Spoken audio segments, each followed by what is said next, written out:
We want to talk to you specifically about trade and the relationship between Congress and the President. Before that, we really have to mention this summit because it was such a big development. Give us your thoughts on what was accomplished and what the Senate can do to support this effort.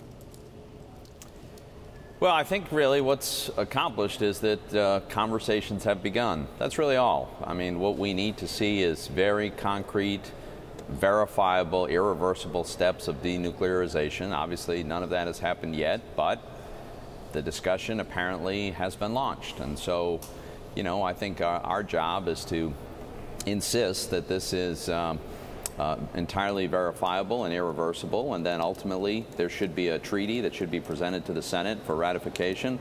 These were absent features in the famous Iran nuclear deal. We did not have an adequate dismantling of Iran's nuclear infrastructure. We did not have adequate verification, and Congress was completely left out of it. That was unacceptable then.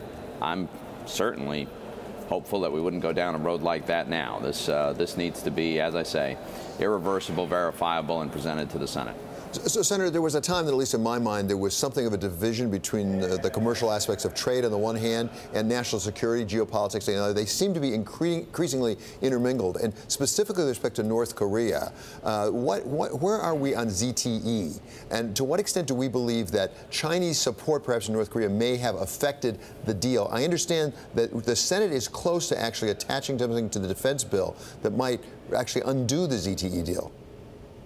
It's actually already in the National Defense Authorization Bill. I think there's a view among certainly Republican senators, and it's probably broader than that, it's probably a bipartisan view, that what ZTE did in systematic violation of U.S. sanctions against Iran, knowingly and repeatedly, that warrants a death sentence for the company. And that was the initial punishment. That was then negotiated away for reasons that were not entirely clear.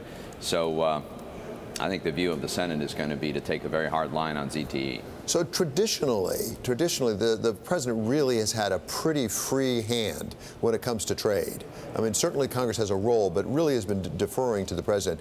Is that in the process of shifting? I know you gave a speech on the floor saying that you're really concerned about the use of 232, for example, the national security provision, in dealing with steel and aluminum tariffs, for example. Is there a shift going on between the two ends of Pennsylvania Avenue? Well, I hope there is a shift, and I would just clarify your observation with the reminder that the Constitution is quite unambiguous. It is Congress that is given the sole authority to establish duties, tariffs, and to regulate trade between the U.S. and foreign nations. There's no ambiguity about that whatsoever. Now, it's true that in recent decades, Congress decided to shift that responsibility to the executive branch. I think that was a bad decision then. It's been bad ever since then, and this is a good moment to begin to reclaim the constitutional responsibility that we're supposed to have. I disagree with the use of the 232 tariffs. I do not believe that importing steel and aluminum from Canada and Mexico, for instance, where we actually happen to have trade surpluses, even in steel, that is somehow a threat to America's national security. I don't think that's the case at all. So I don't think we should be invoking that as a justification.